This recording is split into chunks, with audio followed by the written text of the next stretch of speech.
నువ్వు ఇప్పుడు మళ్ళీ ప్రవీణ్ అక్కకు ఫోన్ చేసావు అని చెప్పి కాల్ చేసింది నాకు. Okay, that is your wish, చేసావు.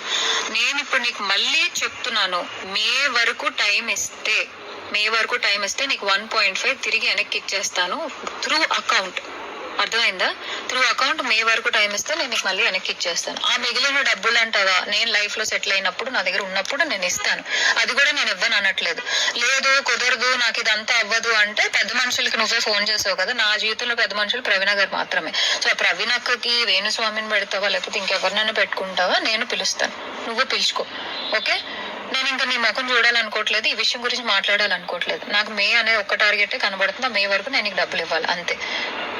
లేదు కుదరదు కాదు అంటే నేనే పెడతాను హెరాస్మెంట్ కేసు. ఎందుకంటే మా అక్కని ఇన్వాల్వ్ చేస్తున్నాడు, మా మమ్మీని ఇన్వాల్వ్ చేస్తున్నాడు, లేకపోతే మా ఇంటికి వస్తాను అంటాడు. అసలు నా పర్మిషన్ లేకుండా నువ్వు మా ఇంటికి రావడం ఏంటి, లేకపోతే నేను మీ ఇంటికి వెళ్ళడం ఏంటి?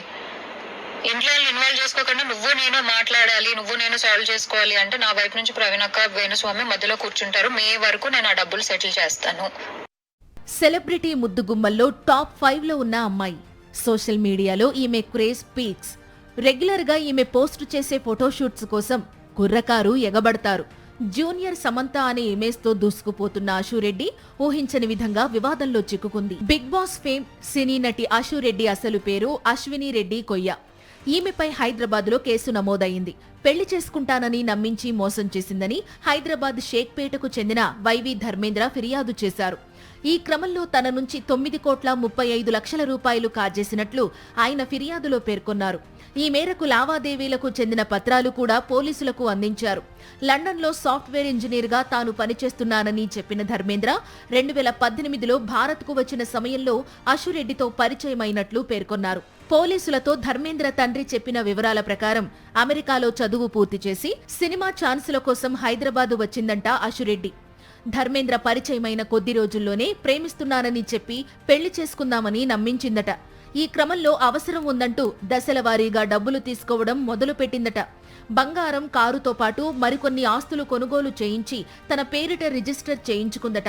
కొద్ది రోజుల కిందట ధర్మేంద్ర కలిస్తే పెళ్లి సంబంధం ఖాయం చేస్తున్నామని చెప్పి ముహూర్తం కోసం పూజారిని కూడా పిలిపించి హడావుడి చేశారట. ఆ తరువాత ముఖం చాటేశారని ధర్మేంద్ర తండ్రి ఆరోపిస్తున్నారు. గతేడాది వరకు ధర్మేంద్రతో అశు టచ్ లో ఉందట. ఇప్పటి వరకు 9,35,00,000 రూపాయల నగదు, 5 కిలోల బంగారం, కారు, ఫ్లాట్ కొనుగోలు చేయించి ఆమె పేరిట రిజిస్టర్ చేయించుకుందట. ఈ విషయాలన్నింటినీ ధర్మేంద్ర తండ్రి ఫిర్యాదులో పేర్కొన్నారు.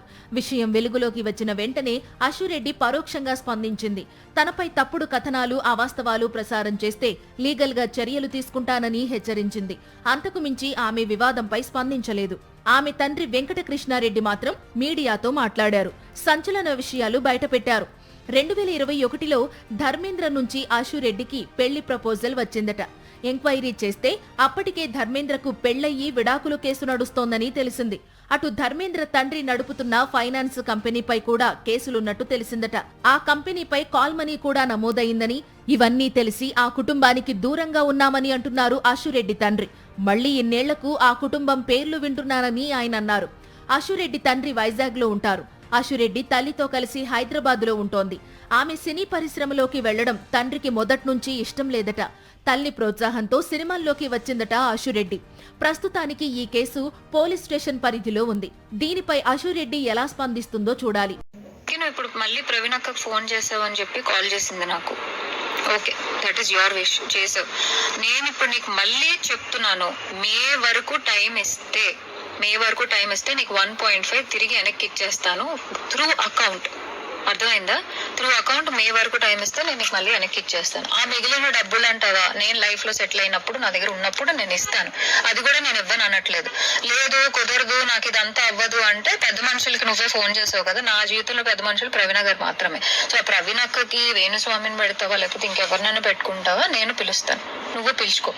ఓకే, నేను ఇంకా నీ ముఖం చూడాలనుకోవట్లేదు, ఈ విషయం గురించి మాట్లాడాలనుకోవట్లేదు. నాకు మే అనే ఒక్క టార్గెటే కనబడుతుంది, మే వరకు నేను నీకు డబ్బులు ఇవ్వాలి అంతే. లేదు కుదరదు కాదు అంటే నేనే పెడతాను హెరాస్మెంట్ కేసు. ఎందుకంటే మా అక్కని ఇన్వాల్వ్ చేస్తున్నాడు, మా మమ్మీని ఇన్వాల్వ్ చేస్తున్నాడు, లేకపోతే మా ఇంటికి వస్తానంటాడు. అసలు నా పర్మిషన్ లేకుండా నువ్వు మా ఇంటికి రావడం ఏంటి, లేకపోతే నేను మీ ఇంటికి వెళ్ళడం ఏంటి? ఇంట్లో ఇన్వాల్వ్ చేసుకోకుండా నువ్వు నేను మాట్లాడాలి, నువ్వు నేను సాల్వ్ చేసుకోవాలి అంటే నా వైపు నుంచి ప్రవీణ్ అక్క వేణుస్వామి మధ్యలో కూర్చుంటారు. మే వరకు నేను ఆ డబ్బులు సెటిల్ చేస్తాను. సాక్షి టీవీ ప్రసారాలను నిలిపివేయడం చట్టరీత్యా నేరం. సాక్షి టీవీ ప్రసారాల కోసం మీ స్థానిక కేబుల్ ఆపరేటర్ని వెంటనే సంప్రదించండి. డిటిహెచ్లో, ఇంటర్నెట్లో కూడా సాక్షి టీవీ ప్రసారాలను వీక్షించవచ్చు.